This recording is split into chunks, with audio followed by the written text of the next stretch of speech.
ግሬት ኮሚሽን ዓላማው ታላቁ ተልእኮ ግብ እንድመታ መርዳት ነው።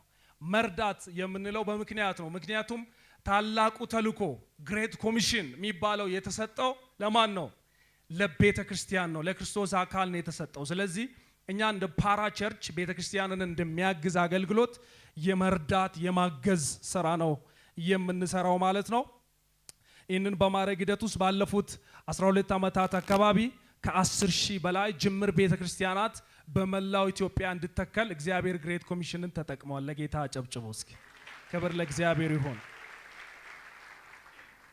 እኔ በማገለግለው አገልግሎት ክፍል ብቻ 15,000 የቤተ ክርስቲያን ተካዮች አሉን በመላው ኢትዮጵያ በአራቱም አቅጣጫ ማለት ነው።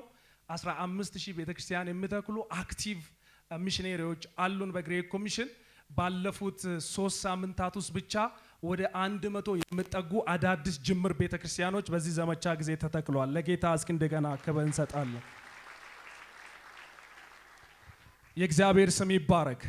በመቶ ሺዎች የሚቆጠሩ ሰዎች ወንጌልን ሰምተዋል። ሶፋር ገና ይቀጥላል የግንቦት ወር እስኪያልቅ። ከዛ ደግሞ ይህንን በዚህ ዓመት ያለውን የዓለም ዋንጫ ተጠቅመን ይህንን የዓለም ዋንጫ ለወንጌል አገልግሎት እንዴት እናውለው በሚል ስትራቴጂ ይዘን በመላው ኢትዮጵያ ይህንኑ እያስተባበርን እንገኛለን። ምክንያቱም በጣም ብዙ ወጣቶች በጣም ብዙ ትውልድ በስፖርቱ ዓለም ስላሉ እንዴት አድርገን ይህንን ለወንጌል ዓላማ እናውለው፣ መሰበሰበውን ትውልድ እንዴት ወንጌል እንዲሰማ እናድርግ የሚል ፕሮጀክት ይዘን እስከ ሐምሌ አጋማሽ ድረስ ይህንኑ ዘመቻ እንቀጥላለን። ስለዚህ ይህች ቤተ ክርስቲያን ከኛ ጋር በዚህ ዘመቻ ለመቀላቀል ፈቃደኛ ስለሆናችሁ ፓስተር አሁን ቅድም ስናገር በጣም ደስተኛ ሆኛለሁ። ሁላችሁም ወጣችሁ የዳናችሁበትን እውነት ኢየሱስ ጌታ ነው። ቅድም የመዳኔ ነገር ብለን እንጆይ አርገን ይህንን የዳንበትን ኢየሱስን እንጆይ እንዳደረግ ነው።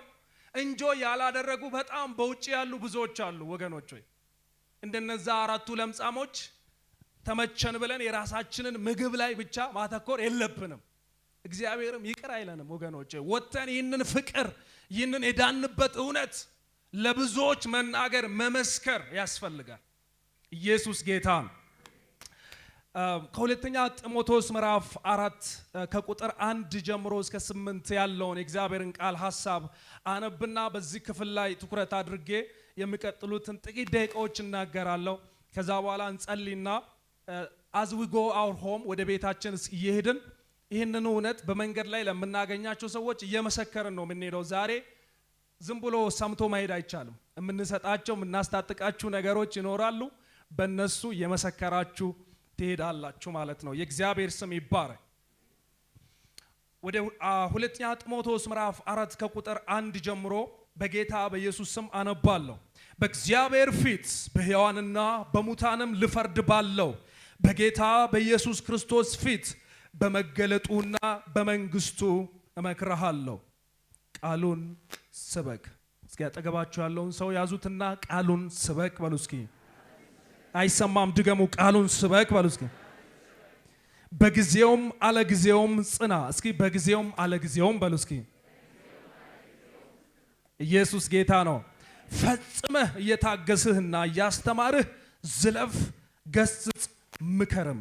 ሕይወት የሚገኝበትን ትምህርት የማይታገሱበት ዘመን ይመጣልና፣ ነገር ግን ጆሮቻቸውን የሚያሳክክ ስለሆነ እንደ ገዛ ምኞታቸው ለራሳቸው አስተማሪዎችን ያከማቻሉ። እውነትንም ከመስማት ጆሮቻቸውን ይመልሳሉ፣ ወደ ተረትም ፈቀቅ ይላሉ። አንተ ግን ነገርን ሁሉ በልክ አድርግ፣ መከራን ተቀበል፣ የወንጌል ሰባክነትን ስራ አድርግ፣ አገልግሎትህን ፈጽም። ቁጥር 6 በመስዋዕት እንደምደረግ የኔ ሕይወት ይሰዋልና የሚሄድበትም ጊዜ ደርሷል። መልካሙን ገድል ተጋድያለሁ፣ ሩጫውን ጨርሻለሁ፣ ሃይማኖትን ጠብቄያለሁ።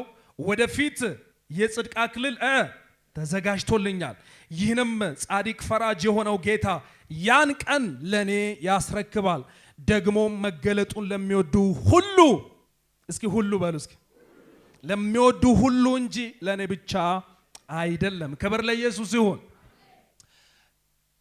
ጳውሎስ በዚህ ስፍራ ላይ በጣም ከባባድ ምስክሮችን ስጠራ እንመለከታለን። ማለት ከዚህ በፊት በጣም ብዙ መልእክቶችን ጳውሎስ ጽፏል። ነገር ግን በዚህኛው መልእክቱ በእግዚአብሔር ፊት ብሎ ነው የሚጀምረው። በያህዌ ፊት፣ በእግዚአብሔር አብ ፊት። ይህ ብቻ አይደለም፣ በሕያዋንና በሙታን ልፈርድ ዳግም ተመልሶ ልመጣ ባለው በጌታችን በኢየሱስ ፊት፣ በመገለጡ ፊት፣ በመንግስቱ ፊት። በጣም ያስፈራል አይደል? በእግዚአብሔር ፊት ነው ይሄንን የምነግርህ። በኢየሱስ ክርስቶስ ፊት ነው ይሄንን የምነግርህ። በመገለጡ ፊት ነው ይሄንን የምነግርህ። በመንግስቱ ፊት ነው ይሄንን የምነግርህ። ምን ስበክ? አይሰማኝም። ቃሉን ስበክ።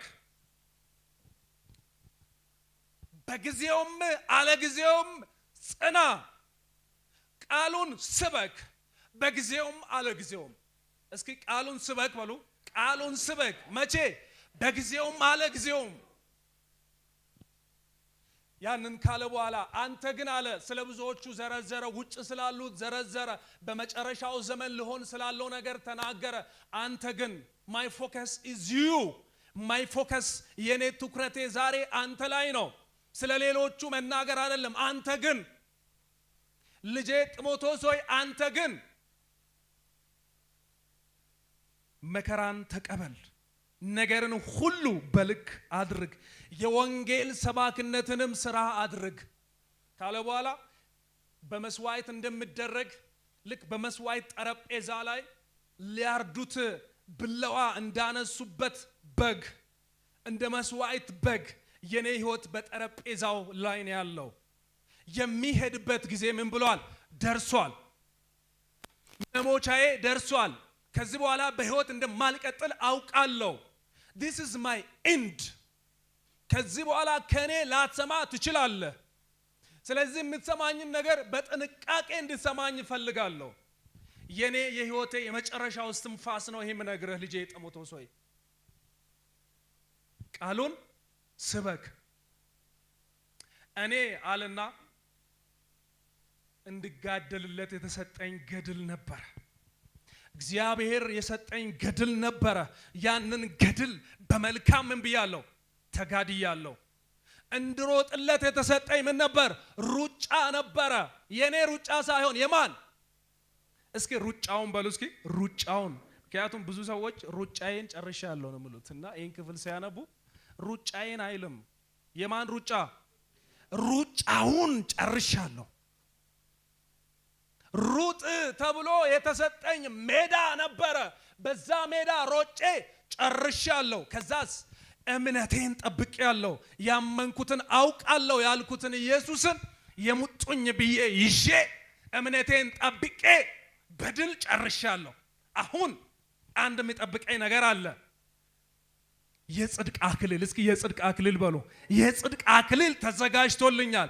ያንን የተናገረው ጌታ ለኔ ያን ቀን ያስረክባል። ምክንያቱም እሱ ታማኝ ነው። ሃሌሉያ። ያን ቀን ለኔ ያስረክባል። ለኔ ብቻ አይደለም አለ። ለማን? መገለጡን ለሚወዱት ሁሉ። ሌሎች አሉ ከኔ በኋላ የሚመጡ። ጳውሎስ እንደዛ ብሎ ብቻ ብጨርስ ይከፋኝ ነበር። ለኔ ብቻ አይደለም አሉ፣ ሌሎች አሉ። አንተ አለ፣ አንቺ አለሽ። እግዚአብሔር በመጨረሻው ቀን አክሊሉን ያዘጋጀላቸው መገለጡን የሚጠባበቁ በጣም ብዙዎች አሉ አለ። ክብር ለኢየሱስ ይሁን።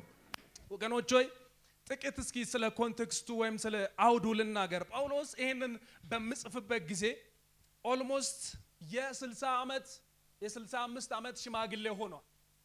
ጳውሎስ ይሄ ሁለተኛ ጢሞቴዎስ መልእክት የሚባለው የጳውሎስ የመጨረሻው እስትንፋሱ ነው።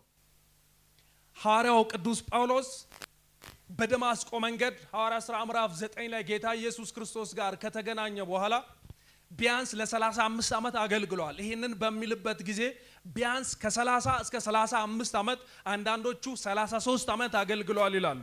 ይሄንን መልእክት በምጽፍበት ጊዜ ኢየሱስን በደማስቆ ከተገናኘበት ጊዜ የ33 ዓመት የአገልግሎት ልምድ ያለው ሰው ሆኖ ነው ይሄንን የምጽፈው። ጳውሎስ እንደምታውቁት በአዲስ ኪዳን ውስጥ የአዲስ ኪዳንን 27 መጽሐፍት በእግዚአብሔር መንፈስ ተነርቶ ከጻፉልን 8 ሰዎች ቀዳሚው ነው፣ የመጀመሪያው ነው።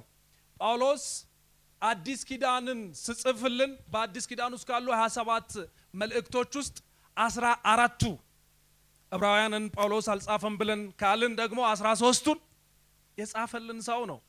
ተመልከቱ፣ የአዲስ ኪዳን ክርስትና የተመሰረተው ጳውሎስ በእግዚአብሔር መንፈስ ተነርቶ በጻፋቸው መልእክቶች ላይ ነው። ይህ ሰው በጣም ታላቅ ሐዋርያ ነው ወገኖች ሆይ። በእግዚአብሔር ቃል ውስጥ መጽሐፍ ቅዱሱ ስለኔ ከኢየሱስ ቀጥሎ እንደ ሰው ማን ነው ሞዴል ብትሉኝ፣ ወንጌልን በተመለከተ ለወንጌል ዋጋን መክፈልን በተመለከተ ጳውሎስን የሚያክል ሐዋርያ የለም። በጣም ጃይንት ሐዋርያ ነው። ለ33 ዓመት አካባቢ ጳውሎስ ያገለገለው ያለ ደሞዝ ነው። ማታ ማታ በእጆቹ ድንኳን ሲሰፋ ያድራል። የዕለት ጉርሱን ቀለቡን ለማግኘት ይታትራል። ቀን ቀን ወጥቶ ደግሞ ወንጌል ይሰራል። ይሄ ብቻ አይደለም፣ ለወንጌል በጣም ከፍተኛ ዋጋ የከፈለ ሰው ነው። ነገር ግን ይህንን በሚጽፍበት ጊዜ አንድ ነገር ሆነ። ጊዜው ሐምሌ 1964 ዓመተ ምህረት ነው። 1964 ዓመተ ምህረት ውስጥ ጊዜ ላይ ማለት ነው ሮም የምትባል ከተማ እንደ ዛሬዋ ዋሽንግተን ዲሲ የዓለም ሀያል መንግስት መቀመጫ የነበረች በጣም ታዋቂ በጣም ኢንፍሉዌንሻል የነበረች ከተማ ነች ሮም። በሮም ከተማ ውስጥ አንድ ነገር ተፈጠረ። እሱም የእሳት አደጋ። ይህ የእሳት አደጋ ለ7 ሌሊቶች ለ6 ቀናት ሙሉ ሮም ከተማን ሲያቃጥል ሲያወድመው ነው የከረመው። ይሄ ሳምንት ለሮሜ በጣም ከባድ ሳምንት ነበረ። ይሄንን የእሳትን አደጋ ያስነሳው ማን እንደሆነ እስከ ዛሬ ድረስ በውል አይታወቅም። ነገር ግን የሮም ከተማ በከፍተኛ ሁኔታ ወደመች። በዘመኑ የነበረ አንድ ንጉስ አለ፣ ኔሮ የሚባል ንጉስ። ክርስቲያኖችን እጅግ ይጠላ ስለነበረ የዚህን የእሳት አደጋ ሰበብ በክርስቲያኖች ላይ አሳበበ። ምክንያቱም ክርስቲያኖችን ለማሳደድ ክርስቲያኖችን ለመግደል በቂ ምክንያት እንደሆነ ስላመነ ይህንን እሳት ያስነሱት ምኖች ናቸው? ክርስቲያኖች ናቸው፣ አማኞች ናቸው ብሎ በአማኞች ላይ አሳበበ። በዚህ ጊዜ ደግሞ በጣም በሚገርም ሁኔታ ለሰበቡ ምክንያት የሚሆነው ከተቃጠሉት ወረዳዎች ውስጥ ከተረፉት ወረዳዎች ሁለቱ ክርስቲያኖች ያሉበት ወረዳ ነው። አማኞች ያሉበት ወረዳ ሳይቃጠል ተርፎ ነበር። ስለዚህ አያችሁ፣ የነሱን መንደር አላቃጠሉም። የኛን ሰፈር ያቃጠሉት እነሱ ናቸው። ስለዚህ ምን ይሁኑ? ይታሰሩ። በአፈሳ ብዙዎች ይታሰሩ ጀመር። በዚህ ጊዜ ሐዋርያው ቅዱስ ጳውሎስ በክርስትና አስተምሮ ውስጥ በክርስትና እምነት ውስጥ ከፊት ቀዳሚ ከሆኑ መምህራን ሐዋርያቶች የመጀመሪያው ስለሆነ ቅዱስ ጳውሎስም በዚህ ጊዜ ታስሮ የሮም ከተማ ውስጥ ባለ ማመርታይን የሚባል በጣም አደገኛ እስር ቤት ውስጥ የታሰረው። ይህ እስር ቤት ዛሬም በሮም ከተማ ውስጥ እንደ ሙዚየም ይጎበኛል። ባይዘወይ ማመርታይን ብላችሁ ሰርች ብታረጉ ኢንተርኔት ላይ ታገኛላችሁ። ወደ ስልካችሁ እንዳትሄዱ አሁን በጌታ ፍቅር እና ዩቲዩብ ላይ ማየት ትችላላችሁ። እና አንደርግራውንድ በጣም ወደ ጥልቀት ተቆፍሮ ጨለማ ውስጥ የተሰራ እስር ቤት ነው። ይህ እስር ቤት በዘመኑ ሀያል የነበረች ሮም ከተማ ውስጥ ሮሜ ላይ በዚህ መንግስት ላይ የሚቃጣ ማንኛውንም የመንግስትን ለመጣል የምታገሉ ሰዎች የምታሰሩበት ቦታ ነው። ከዛ እስር ቤት ውስጥ ሰው ወጥቶ በህይወት ሊኖር አይችልም። ጳውሎስም በዚህ እስር ቤት ውስጥ ነው የታሰረው። እንደምታውቁት ጳውሎስ ከዚህ በፊት በሮሜ ከተማ ታስሮ ያውቃል። ይሄኛው ሁለተኛ ዙር እስሩ ነው። እና በዚህ ጊዜ ጳውሎስ ብቻ ሳይሆን የታሰረው ቅዱስ ጴጥሮስም ታስሮ እንደነበረ በዚህ እስር ቤት ውስጥ የቤተ ክርስቲያን ታሪክ ይናገራል። በዚሁ እስር ቤት የታሰሩ ጳውሎስም ጴጥሮስም በዛው ጊዜ መስዋዕት እንደተደረጉ ታሪክ ይናገራል። መጽሐፍ ቅዱስ በግልጽ ባይነግረንም ማለት ነው። እና ጳውሎስ በዚህ ሁኔታ ውስጥ ነው ያለው፣ እስር ቤት ነው ያለው። ምክንያቱም ኦልሬዲ ሰንስ አድርጓል። አሁን ከዚህ ወጥቼ በህይወት አልኖርም። this is state prison የሀያል መንግስት ስልጣን ላይ ከተማ ላይ መጥቷል ተብሎ ያለ ስሜ ስም ተሰጥቶ ስለሆነ የታሰርኩት ከዚህ በኋላ በህይወት አልቀጥልም። ይህ የህይወቴ የመጨረሻው እስትንፋስ ነው። በመስዋዕት እንደምደረግ በግ በመሰዊያው ላይ ነው ያለሁት። የሚሄድበት ጊዜ ደርሷል። ጳውሎስ በዚህ ጊዜ መታሰሩ ብቻ ሳይሆን በተደጋጋሚ በወንጌል ምክንያት የታሰረ ሰው በመሆኑ ይሄ ወቅት ለጳውሎስ በጣም ከባድ የዝቅታ ወቅቱ ነው ይባላል። ምክንያቱም በጣም ብዙ ጊዜ ስለምታሰር ብዙ ጊዜ በወንጌል ምክንያት ዋጋ ስለሚደርስበት አማኞች ሳይቀሩ ርቀውታል፣ ሸሽተውታል። ሎንሌስ ይሰማዋል፣ ብቸኝነት ይሰማዋል ጳውሎስ እና ያንን ቁጥር 9 ላይ ስታነቡ ታያላችሁ ብቻውን እንደሆነ ብቸኝነት እንደተሰማው ልጄ ጢሞቴዎስ ሆይ እባክህ ጎብኘኝ ሁሉ ስል ትመለከታላችሁ። በጣም ያሳዝናል ያለበት ሁኔታ። ጳውሎስ በዚህ ጊዜ ሊያዳምጥ የሚገባው ወደ ውስጥ ሊሰማ የሚገባው የራሱን ያለበትን ሁኔታ ነው። በዚህ ከባድ ሁኔታ ውስጥ ሆኖ ሮሮ ነበረ መጻፍ ነበረበት፣ ሐዘን ነበረ መጻፍ ነበረበት። ጳውሎስ ከዚህ በኋላ አትሰማኝም ከኔ this is my final days note የህይወቴ ምንድነው የሚባለው ኑዛዜ ሰምታችሁ የምታውቁ እኔ አያቴ ሲያርፉ ኑዛዜ ሰምቻለሁ። የሚያስፈራ ነው ኑዛዜ እና ይሄ የጳውሎስ ኑዛዜ በመባል ይታወቃል። ወገኖቼ በዚህ መንፈስ እንድትሰሙኝ ይፈልጋል። እግዚአብሔር ከ2000 ዓመት በፊት ያስነሳው አንድ ታላቅ ሐዋርያ ይህንን የእግዚአብሔርን እስትንፋስ ወደዚህ ምድር በሱ በኩል እንድንሰማ እግዚአብሔር የተጠቀመበት ጳውሎስ የተሰኘ ሰው ይህ ሐዋርያ ዛሬ በዚህ ማለዳ ለአራብሳ ሙሉ ወንጌል እንደዚህ ይለናል። የሕይወቴ እስትንፋስ ላይ የምሰጣችሁ ኑዛዜ ይሄ ነው። ከጌታ የሰማሁትን አሳልፌ የምሰጣችሁ ይህ ነው። እግዚአብሔርን ነው የሚጠራው፣ ኢየሱስ ክርስቶስን ነው የሚጠራው። በመንግስቱና በመገለጡ ፊት ነው የሚናገረው። ቃሉን ስበክ። እስኪ ቃሉን ስበክ በሉ። እስኪ ቃሉን ስበክ። ይገርማል። ይህ ሰው በዚህ በሕይወቱ መጨረሻ ምንድነው እያለን ያለው? ጳውሎስ በተለይ ሁለተኛ ቆሮንቶስ ምዕራፍ 11 ቁጥር 1 እስከ 33 ስታነቡ ስለ ጳውሎስ በደንብ አድርጋችሁ ፒክቸሩ ይኖራቸዋል። ሁለተኛ ቆሮንቶስ ምዕራፍ 11 ላይ ጳውሎስ በወንጌል ምክንያት የከፈላቸውን ነገሮች ግልምስ ወይም የተወሰነ ነገር እንደዚህ ይነግረናል። ምን አይነት መከራ ውስጥ እንዳሳለፈ አይሁድ ለ41 ስጎድል ስንት ጊዜ ገረፉኝ ይላል? 5 ጊዜ ገረፉኝ። ምን ማለት መሰላችሁ? የአይሁድ ግርፋት የሚባለው አለንጋ ስጋን ከሰውነት እየቦጨቀ የሚያነሳ አሰቃቂ ግርፋት ነው። ያንን ግርፋት 40 ጊዜ መግረፍ ብቻ ነው የሚፈቀድላቸው። 40 ካሉ ስለሚያበቃ 39 ይሉና እንደገና 1 ብሎ ይጀምሩ ነበር። ያ 5 ጊዜ ተገረፈ ማለት በጣም ዘሞስት ከባድ የሆነ ስቃይ የተሞላበት ግርፋት ነው። ይሄ ብቻ አይደለም። ጳውሎስ ልስጥራ በሚባል ቦታ ላይ በድንጋይ ወግረውት ቀጥቅጠውት ሞቷል ብለው ጥለው እስኪሄዱ ድረስ አንኮንሺየስ እስኪሆን ድረስ ደም በደም እስኪሆን ድረስ ለወንጌል ዋጋ የከፈለ ሰው ነው።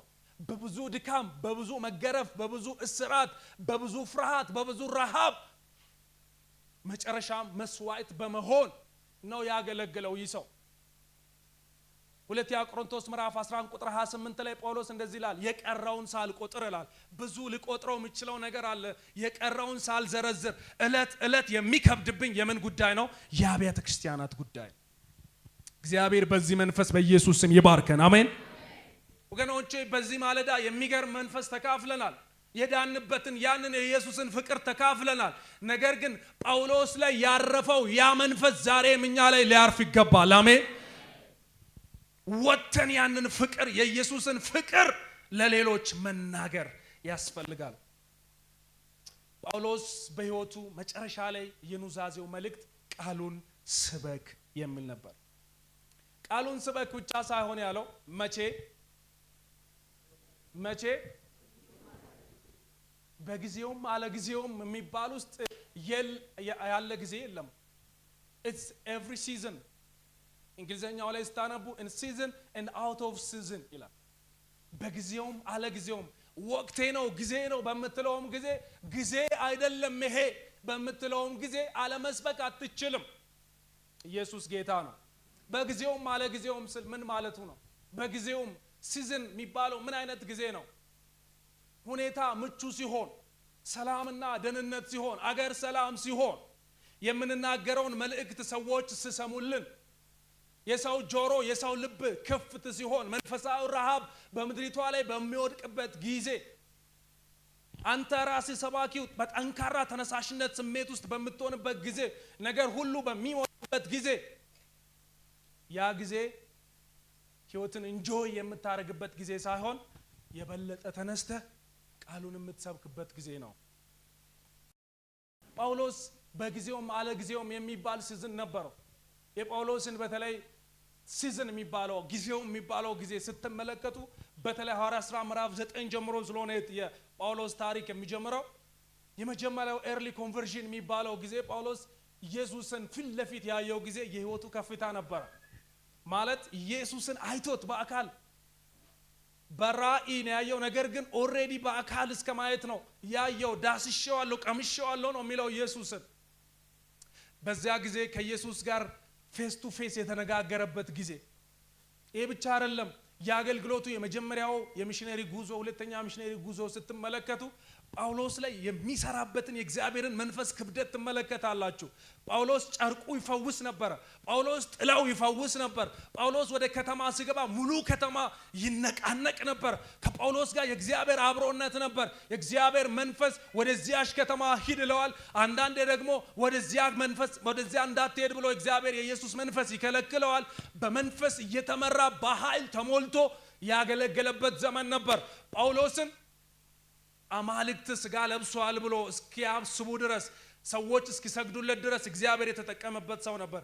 እዛው ክፍል ላይ በተለይ ሐዋርያት ሥራ ምዕራፍ 9 የመጀመሪያዎቹ የክርስትና ህይወት ልምምዶቹ ወቅት ላይ ደግሞ ስትመለከቱ በዛው ከባድ የሆነ ሲዝን አሳልፏል። ጳውሎስ በቅርጫት አድርጎ በኢየሩሳሌም በአጥር እስኪያሳልፉት ድረስ አማኞች ይህ ቤተክርስቲያንን ያሳደ የነበረ አሁንም እኛን ሊያሳደን እኛን ሊገለን መጥቷል ብሎ እስኪቃወሙት ድረስ ከባድ ቻሌንጅ አሳልፏል። ቅድም እንዳልኳችሁ በድንጋይ ተወግሯል። በኢየሩሳሌም ሐዋርያት ሥራ ምዕራፍ 9:6 ላይ ስታነቡ በኢየሩሳሌም የደረሰበትን ተቃውሞ በግልጽ ታነባላችሁ። ቅድም ደግሞ ስለ ልስጥራ በሚባለው ቦታ ላይ እንዴት በድንጋይ እንደተወገረ አንኮንሺየስ ሆኖ ደም በደም ሆኖ ሞቷል ብሎ እስኪተውት ድረስ ሰዎች የገፉት የተቃወሙት ሰው ነው። የጳውሎስ ሌላው የዝቅታ ጊዜው የሚባለው አሁን ያነበብንበት ክፍል ነው።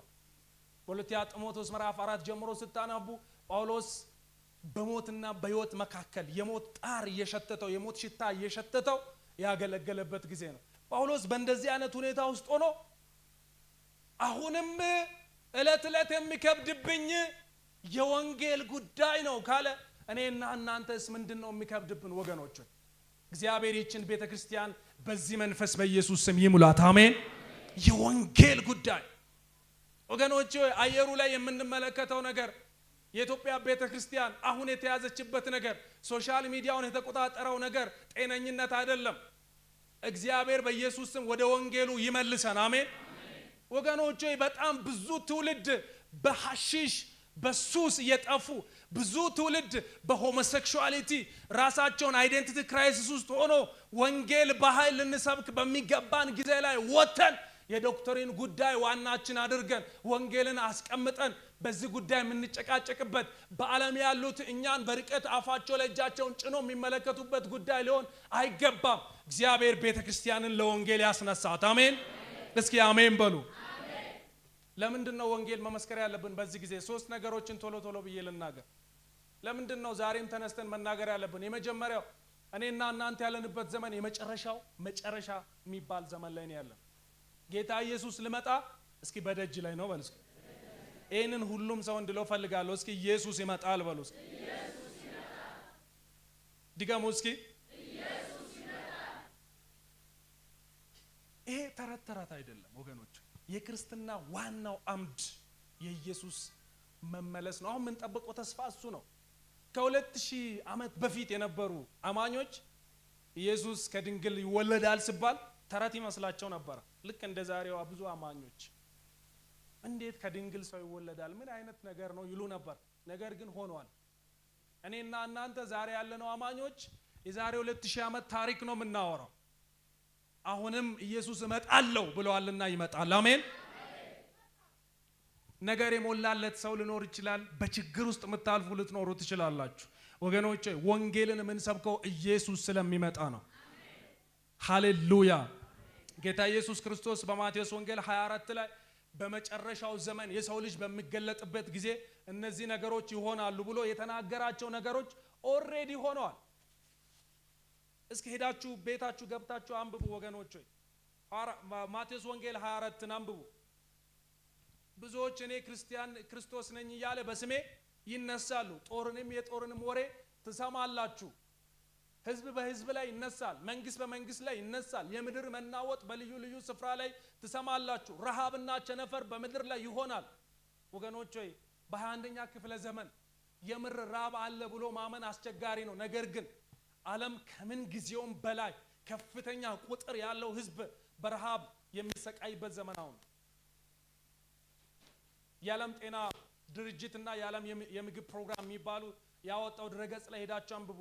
የዕለት ጉርሱን የሚጠብቅ 700 ሚሊዮን ህዝብ በዓለማችን ላይ አለ። የዕለት ጉርሱን ከእርዳታ ድርጅት የሚጠብቅ አገራችንም ውስጥ በሚሊዮን የሚቆጠሩ ሰዎች የዕለት ጉርሱን ይጠባበቃል። ረሃብ አለ በዓለማችን። ኢየሱስ በምድር በነበረበት ጊዜ ረሃብ ነበር። ነገር ግን እንደዚህ በሚሊዮኖች ምናምን የምትቆጥሩት ኦልሞስት 1 ቢሊዮን የተጠጋ የዓለማችን ህዝብ ረሃብተኛ ነው። ረሃብ፣ ቸነፈር፣ ጉስቁልና፣ ችግር እንደዚህ ዘመን በዓለም ኖሮ አያውቅም። ክርስቲያኖች ይሰደዳሉ፣ በስሜ የተጠሩ ይሰደዳሉ ይላል አይደል? ስደት ያለ አይመስለንም። ምናልባት ስደትን እንዴት ይሁን የተረጎም ነው።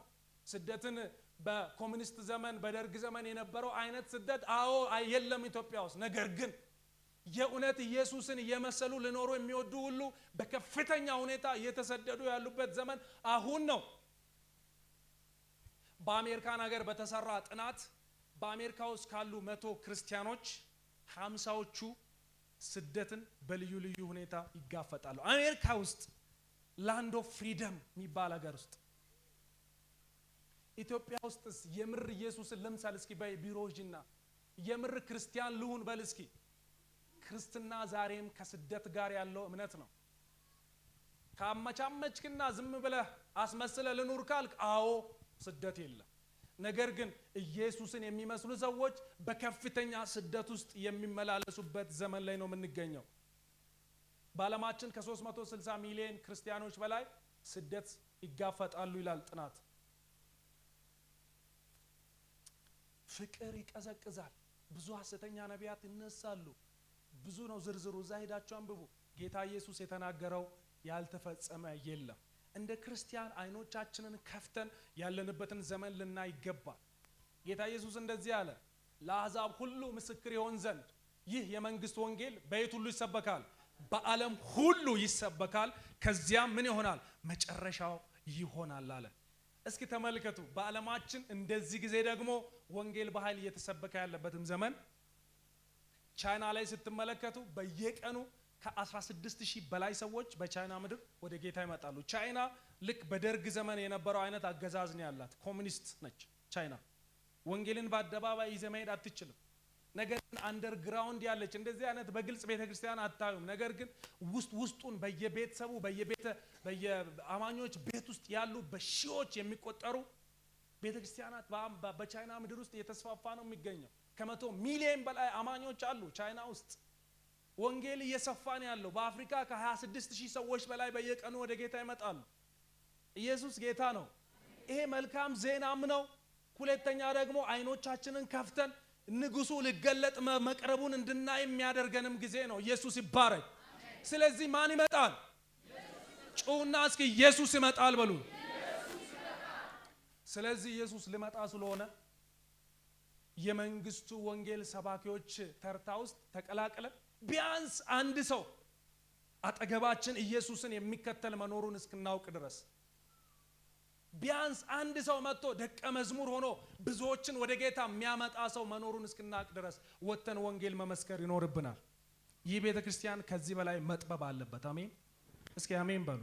በኢየሱስ ስም ባረኳችሁ። የዛሬ ሳምንት ስትመለሱ ይህ ቤተክርስቲያን ይጥበባችሁ። ኧረ አሜን በሉ። ይህ አዳራሽ ይጥበባችሁ በኢየሱስ። ከዛም እንደምታስቡ ልንገራችሁ።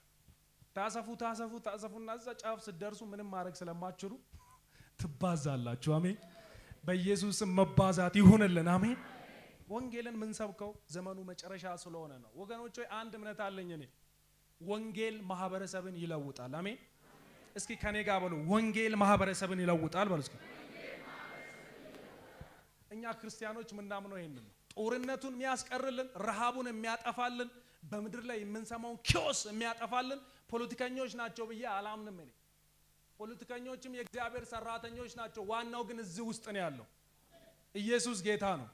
ከ150 ዓመት በፊት አሜሪካና አውሮፓ ብትሄዱ እንደኛ ተመሳሳይ ችግር ውስጥ ያልፉ ነበር። ተመሳሳይ ችግር ውስጥ እርስ በርስ ግጭት፣ ረሃብ፣ ብዙ ችግር ውስጥ ነበር። ነገር ግን አሜሪካን ሀገር ውስጥ በተፈጠረ ሪቫይቫል፣ የወንጌል ሪቫይቫል ምድሪቷ አፕስ ዳውን ተቀየረች። እኔ የዛሬ 4 ዓመት ዋሽንግተን ዲሲ የሚባል የአሜሪካ ዋና ከተማ ሄጄ ነበር እድል አግኝቼና የዋሽንግተን ዲሲ ውስጥ የዋይት ሃውስ የፕሬዝዳንቶች መቀመጫ አጠገብ አንድ ትልቅ ሙዚየም አለ፣ ባይብል ሙዚየም ይባላል። እዛ ሙዚየም ውስጥ ገና ስትገቡ የምታዩት the impact of Bible in America የአሜሪካንን መለወጥ፣ ኢኮኖሚውን፣ ፖለቲካውን፣ የሀገሪቷን አፕስ ዳውን ወንጌል እንዴት አድርጎ እንደቀየረ ሰፊ የሆነ ሙዚየም ሰርቶ አስቀምጧል። ይሄ ትውልድ የነሱ ያውቃሉ ካላችሁ አያውቅም። ነገር ግን አባቶቻቸው በጣም በወንጌል ምክንያት ዋጋ ከፍለዋል። ለመላው አፍሪካ፣ ለመላው ዓለም የአሜሪካ ሚሽነሪዎች ወንጌልን አብስረዋል። ያ አገራቸውን እንዴት እንደቀየረ፣ ኢኮኖሚውን፣ ፖለቲካውን እንዴት እንደቀየረ እንመለከታለን። ዛሬ አሜሪካ ጀርባዋን ለወንጌል ከመስጠቷ የተነሳ በከፍተኛ ፍጥነት እያቅለሸለሸች ነው የምትገኝ። አውሮፓንም ስትመለከቱ ተመሳሳይ ማሽቆልቀል አለ። ወገኖች ሆይ ኢትዮጵያም የምትቀየረው፣ ማህበረሰባችን የሚለወጠው፣ ሰላሙ የሚመጣው፣ ኢኮኖሚው የሚለወጠው ወንጌል እስካለ ድረስ ነው። ኢየሱስ ጌታ ነው። ወንጌል ብርሃን ስለሆነ ክብር ለኢየሱስ ይሁን። ይህ ትውልድ ደግሞ ኢየሱስ ያስፈልገዋል። ይህ ትውልድ በጣም ከፍተኛ በሆነ ባዶነት ውስጥ ነው የሚገኘው። ቀፎነት፣ በተለይ ወጣቱን ትውልድ ቅድም ቢሮ እያወራን ነበር ከፓስተር ጋር። በጣም ብዙ ራሳቸውን የሚያጠፉ ወጣቶች፣ ሁሉ ነገር የሞላቸው ነገር ግን ባዶነት ውስጥ የሚመላለሱ ትውልድ ነው በየመንገዱ የምታዩት። በጣም ብዙ ሚሊዮን ተከታይ ያላቸው ነገር ግን የልብ ጓደኛ የላቸው። የዓለም ጤና ድርጅት በቅርብ ባወጣው ጥናት መሰረት በዓለማችን 1 ቢሊዮን የዓለም ሕዝብ የስነ አእምሮ ችግር አለበት። የብቸኝነት፣ ዲፕሬሽን፣ ድብርት የሚባሉና የሱሳይድ አይዲዬሽን የሚባለው ራስን የማጥፋት አይዲያ የዓለማችን 1 ቢሊዮን ሕዝብ በዚህ ስቃይ ውስጥ ነው የሚመላለሰው። ይሄንን ማን ነው መፍትሄ የሚሰጠው? ወገኖች ሆይ እስኪ ወንጌል በሉ። እስኪ በዚህ የምታምኑ ብቻ እስኪ ወንጌል ነው መፍትሄው የምትሉ እስኪ ወንጌል ብላችሁ ጩሁ። እስኪ ወንጌል፣ ኢየሱስ ጌታ ነው። ስለዚህ ይሄንን ብዙ የቲክቶክ ተከታይ፣ የፌስቡክ ተከታይ ያለው ነገር ግን ውስጡ ባዶነት የሚሰማው፣ ራሱን ለማጥፋት እያሰበ ያለው ትውልድ ሰላም እንድሰማው፣ ህይወት እንድሰማው የምናደርገው ወንጌልን ይዘን የወጣን እንደሆነ ነው። ክብር ለጌታ ይሁን። እግዚአብሔር ቃል በመዝሙር 4:6 ላይ ምን ይላል? በጎውን ማን ያሳየናል የሚሉ ብዙ ናቸው። በጎውን ማን ይነግረናል? ኢንተርኔት ላይ የኢንተርኔት ጉግል ሰርች ከሚያደርጉ 50% የህይወት ጥያቄ ነው የሚጠይቁት። እኔ ማን ነኝ? ለምን ተፈጠርኩ? ኢንተርኔት ይጠይቃሉ፣ የሚጠይቁትን ሰው ስላጡ። ቻት ጂቢቲን ይጠይቃሉ፣ ህይወት ምንድነች ለመሆኑ? እኔ ማን ነኝ? ከሞት በኋላ ህይወት አለ የሚሉ ጥያቄ የሚጠይቁ ከ100 ሰዎች 50% ናቸው። ወገኖቼ መልሱ በቤተ ክርስቲያን እጅ ነው ያለው። እስኪ መልሱ በእኔ እጅ ነው በሉ። እስኪ መልሱ እዚህ ውስጥ ነው ያለው። መልሱ እዚህ ተሰባስበን ጌታን ማምለካችን ቆንጆ ነገር ነው፣ ቢዩቲፉል ነው፣ ደስ ይላል። ነገር ግን እግዚአብሔር ከላይ ሆኖ ሲያየን ለመሆኑ አንዲት ነገር ጎደለ የሚለን ይመስለኛል። ያንን ወጣቱን ባለሀብት ኢየሱስ ይሄንንማ ከልጅነቴ ጀምሬ ጠብቄ ያለው ባለው ጊዜ ኢየሱስ እንደዚህ አለው፣ አንድ ነገር ጎደለ አለው። አንድ ነገር ጎደለ። እግዚአብሔር ምንም ሳይጎልብን በሙላቱ የምናገለግል ቤተክርስቲያን አድርገን፣ አሜን። ወንጌል ይህን ተናግሬ ጨርሳለሁ። በዓለማችን ውስጥ ካሉ አማኞች ውስጥ ይህንን እውነት ቢያውቁም 93% ወንጌልን በህይወት ዘመናቸው ሰብኮ አያውቁም ይላል ጥናት። እዚህ ውስጥ ካላችሁ ከ100 ሰዎች 93ታችሁ ወንጌል መስበካችሁ አታውቁም። በብዙ ምክንያት። አንዳንዱ ወንጌል መመስከር የመድረክ ላይ የሚቆሙ ሰዎች ስራ ነው፣ የወንጌላዊ የፓስተር ስራ ነው። እኛስ ይሁድ መምጣት፣ መባ መስጠት፣ መጠበቅብንን ማድረግ፣ በጥሩ ህይወት ኑሯችንን መኖር የሚል አስተሳሰብ እውነት ስላለ፣ ነገር ግን መጽሐፍ ቅዱስ ይሄንን አያስተምረን። በአዲስ ኪዳን ውስጥ ያለን አማኞች ሁላችንም ወንጌላውያን ነን። ኢየሱስን ለሌሎች እንድንመሰክር ብርሃናችን በሰው ሁሉ ፊት እንዲበራ እግዚአብሔር ጠርቶናል። ኢየሱስ አንድ ጊዜ እንደዚህ አለ ማቴዎስ ወንጌል ምዕራፍ 6 ላይ አይን የሰውነት መብራት ነች አለ። ነገር ግን አይናችሁ ታማሚ ብትሆን መላው ሰውነታችሁ በጨለማ ውስጥ ይኖራል ካለ በኋላ በእናንተ ያለው ብርሃን ጨለማ ከሆነ በዓለም ያለው ጨለማ እንዴት ይበረታ? በቃል አጋኖ ነው የሚያስቀምጠው መጽሐፍ ቅዱስ አንብባችሁ ከሆነ ዓለም በጨለማ ውስጥ ነች፣ ብርሃኑ ያለው እናንተ ጋር ነው። እናንተ የዓለም ብርሃን ናችሁ።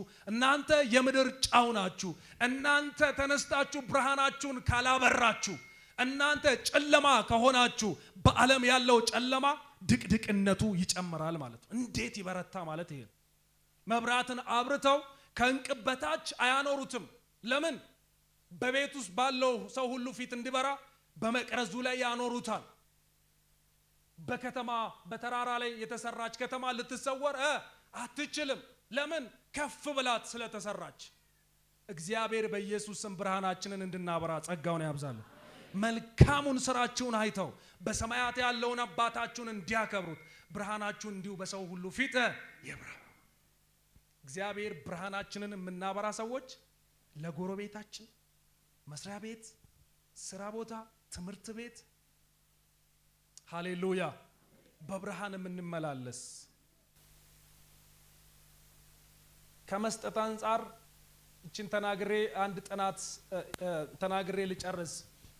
በዓለማችን ያሉ አማኞች ወደ 1 ቢሊዮን ይጠጋሉ ወንጌል አማኞች የሚባሉት እና በዓለም አቀፍ ደረጃ ያሉ አማኞች አመታዊ ገቢያቸው ወደ 7 ትሪሊዮን ዶላር ነው እና ከ7 ትሪሊዮን ዶላር አስራት በታማኝነት የሚሰጡት 1.3 በመቶዎቹ ብቻ ናቸው።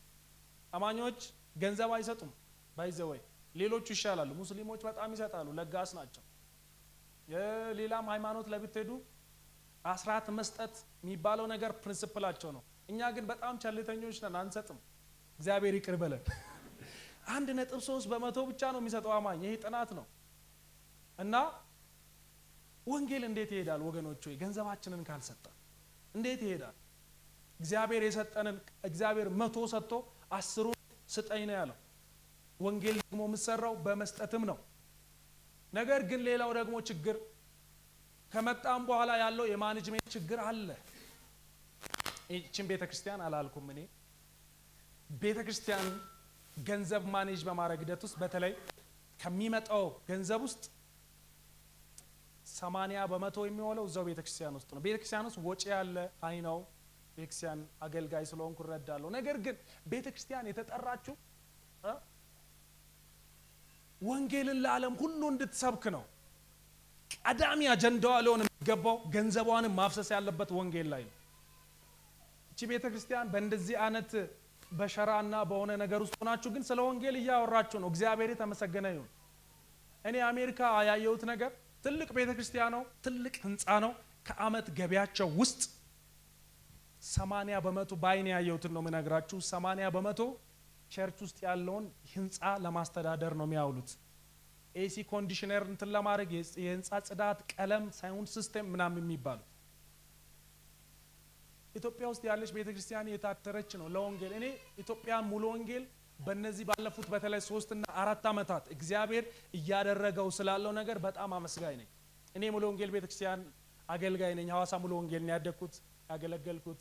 እዚህም ገርጂ ሙሉ ወንጌል ነው ማመልከው እና ቤተክርስቲያኔን በደንብ በቅርበት አያለው እና ወንጌልን በተመለከተ በተለይ ባለፉት 3 አመታት 4 አመታት የወንጌል ጉዳይ በሙሉ ወንጌል ውስጥ ሪቫይቭ እያደረገ ስላለ የእግዚአብሔር ስም የተባረከ ይሁን። ነገር ግን በቂ አይደለም። ገንዘባችንን ለወንጌል ልናውለው ይገባል። ጊዜያችንን፣ ህይወታችንን ለወንጌል ልንሰዋ ይገባል። ክብር ሁሉ ለኢየሱስ ይሁን። በዓለም አቀፍ ደረጃ 3.1 ቢሊዮን የዓለም ህዝብ ወንጌል አልሰማም። አንሪችድ ፒፕል ግሩፕ የሚባለው ማለት ነው። በዓለማችን ውስጥ 17,000 በላይ ብሔረሰቦች አሉ። ከዚህ ውስጥ 10,000ዎቹ በወንጌል አልተደረሱም። ይሄ ወደ ቁጥር ሲቀየር 3.4 ቢሊዮን ነው። ከዚህ ውስጥ ወደ 100,000 የሚጠጉ ሰዎች በየቀኑ ይሞታሉ። ይሄ ኢትዮጵያንም ጨምሮ የተሰራ ኤስቲሜሽን ነው። ወንጌልን ሳይሰማ አንድ ሰው ከሞተ የዘላለም ሕይወት ያገኛል እንደ ወገኖች? አያገኝም። እግዚአብሔር ቃል ሲናገር እንደዚህ ይላል፣ ኃጢአተኛውን በኃጢአቱ ትሞታለህ ባልኩት ጊዜ አንተ ሄደ ያንን መልእክት ባትናገርና ንስሐ ባይገባ በኃጢአቱ ግን ቢሞት የኃጢአተኛውን ደም ከእጅ ይቀበላለሁ። this is bible የእግዚአብሔር ቃል ነው የምለው። ይሄ የፓስተር ብቻ ከመሰላችሁ ተሳስታችኋል። እዚህ ያለን የሁላችንም ኃላፊነት ነው። ኃጢአተኛው ወንጌል ሳይሰማ ከሞተ ተጠያቂዎች ነን። ስለዚህ ተነስተን ባለን ነገር ሁሉ ወንጌልን ለዓለም ሁሉ ልናደርስ ይገባል። ነገር ግን ይህ ሁሉ ክፍተት ኖሮ ዓለም አቀፏ ቤተክርስቲያን ታላቁ ተልእኮ ለመፈጸም ከሚያስፈልጋት የገንዘብ አቅም 14000% በላይ ገንዘብ አላት ይላል ጥናት። በዓለም አቀፍ ማለት ነው የተሰራው። ቅድም ያልኳቸው አማኞች ገንዘባቸውን ቢሰጡ ያ ገንዘብ ሁሉ በወንጌል ላይ ቢውል 14000 እጥፍ በላይ ገንዘብ አለ። ገንዘብ ችግር የለባትም ቤተክርስቲያን። ሌላስ የሰው ኃይልስ ሲባል 36000 እጥፍ በላይ አለ ይላል ጥናት። ችግሩ ምንድነው? ገንዘባችንን አምጥተን ራእይ ኖሮን ሁላችንም ተነስተን ወንጌልን ብንሰራ ኖሮ ታላቁ ተልእኮ ከግብ ይደርስ ነበር። ዛሬም ከ2000 ዓመት በኋላ 3.4 ቢሊዮን የዓለማችን ህዝብ ወንጌል አልተደረሰም እያልን እያወራን ያለን። እግዚአብሔር ከኢየሩሳሌማችን ጀምረን መላውን ዓለም በወንጌል የምናጥለቀልቅ ሰራዊቶቹ ያድርገን። አሜን። እስኪ አሜን በሉ። ስለዚህ ግሬት ኮሚሽን በዚህ መልእክት ቤተክርስቲያንን እያንቀሳቀሰ ነው የሚገኘው። ይቺ ቤተክርስቲያን ኦሬዲ ይሄንን ስራ ጀምራለች። ስለዚህ ዛሬ ከዚህ ስትወጡ ወንጌልን ቢያንስ ለአንድ ሰው መስከራችሁ እንድትገቡ በጌታ ፍቅር እንጠይቃችኋለን።